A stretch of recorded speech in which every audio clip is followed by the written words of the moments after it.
Okay, well, I hate to be a broken record and going to talking about the market so much, but look, this is a pressing issue going on right now. All the things that Rob and I have been talking about for months, even years on our channels, they're coming to a head. Our predictions are playing out, and we already told you all along that when they do happen, they're going to happen fast. Well, here it is. Things are unraveling fast, and you don't have time anymore to procrastinate. You don't have to any more time to say to yourself, "Oh, I'll get to it. I'll get to it." No, you have to start taking measures now. So let's start by playing a little clip from yesterday's Federal Reserve announcement. Now, yesterday was Federal Reserve Day. Yesterday they announced a rate hike, and they always give commentary along with it. And usually they put the best possible spin on whatever they say because they want to answer to the markets. All right, so let's watch a clip, and then we'll discuss it afterward. I'll get screen share. Okay, so Rob, do me a favor. So when I play the clip, could you give me a thumbs up or a thumbs down to make sure so that I know that you can hear the sound?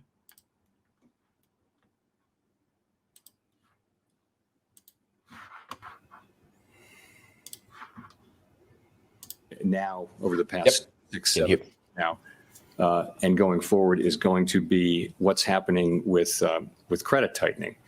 Are small and medium-sized banks tightening credit standards, and is that having an effect on loans, on lending? And so we can begin to assess how that fits in with monetary policy. That'll be an important thing. Peter, if it has an effect, let us be clear. And I know you have said specifically that everything that was built, meaning every investment that was built on a foundation of 0% interest rates, which we had for very long, will crash. Can you be specific about exactly what? Well, one thing in particular are the banks. I warned for years that the banks would start collapsing for the precise reason that they're collapsing now. The Fed kept interest rates at zero for so long. That's what allowed these financial institutions to load up on overpriced, low-yielding treasuries, mortgage-backed securities, and other loans. Plus, U.S. government auditors from the Fed, FDIC, they encouraged the banks to buy these long-term treasuries and mortgage-backed securities because they gave favorable accounting treatment. The banks didn't have to mark them to market as long as they could pretend they would hold them to maturity. So the entire house of cards was erected by the Fed and the U.S. government. Okay. What did you think was going to happen? Yeah, right? Duh. Peter Schiff is coming to us from his bathroom there and in a public toilet somewhere, but he's got the message, man. I don't care where he's telling me that message from because he's on the money. I mean, the issues going on in the banking system today were so foreseeable. You and I have been talking about these exact issues for many, many, many months. We predicted this would happen. And I'm just some schlub in Minnesota. And I said, this is what happens when you put those policies in place. This is the natural consequences of your actions. And one thing I want to point out there is even Jerome Powell was saying he expects a corporate credit crunch coming. Okay, so that's going to add another layer to the upcoming recession that we're going to have, or maybe even a depression. Banks are going to start cutting. Look, if they haven't already, I promise you, your banks are going to start cutting your limits on your credit cards. So they probably have already done it. And banking, business accounts, they're going to have their credit lines slashed. So credit is going to tighten. Everybody's credit, especially in the corporate world, they're going to have the credit limits tightened. That means no more job hiring, and the current jobs are probably going to be cut. Factories are going to be closed down. So there are a lot of ripple effects to the financial system falling apart. But this is all so foreseeable. This is all man-made stuff. That's why, I think since this is so obvious, this is so predictable, that this could very well be by design. That this is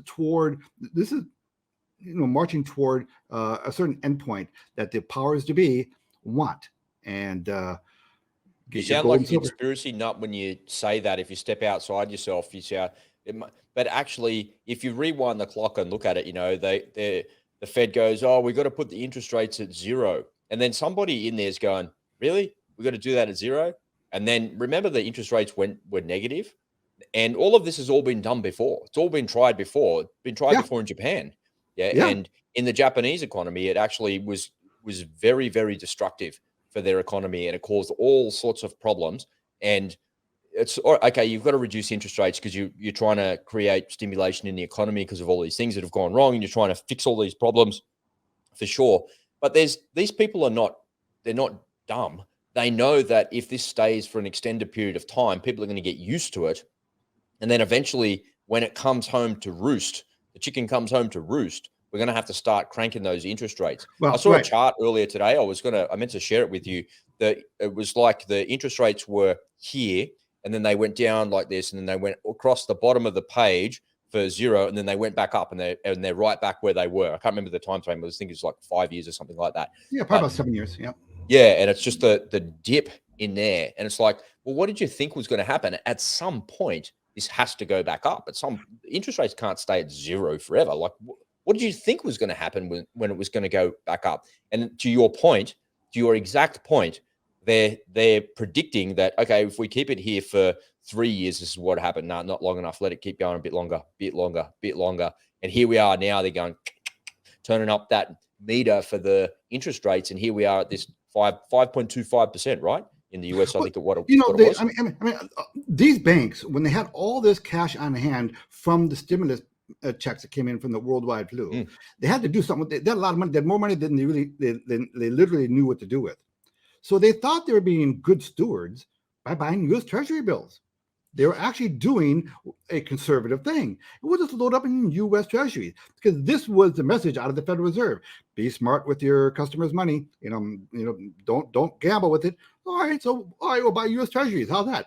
Beautiful. So they load up on these U.S. Treasuries, and so they were doing the right thing. And then what happens? They start raising rates at the fastest rate in history. Yeah. Okay. And what happens to the value of bonds when interest rates go up? Goes down. That's the inverse relationship right there. And that's what's happening right now. Well, the Federal Reserve should know what's going to happen to their own bonds when they raise interest rates. I mean, Jerome Powell's not going, what do you think would happen? You knew like 10 years ago. Somebody do a study and let me know what happened. What happened? It's so stupid. This is why, listen, it's one of two things. They're either really incompetent, or this is a plan. This is part of a plan. And I think it's a bit of both. It's actually a plan, but they deliberately put these people in place that seem stupid to you, and they're like the political elite.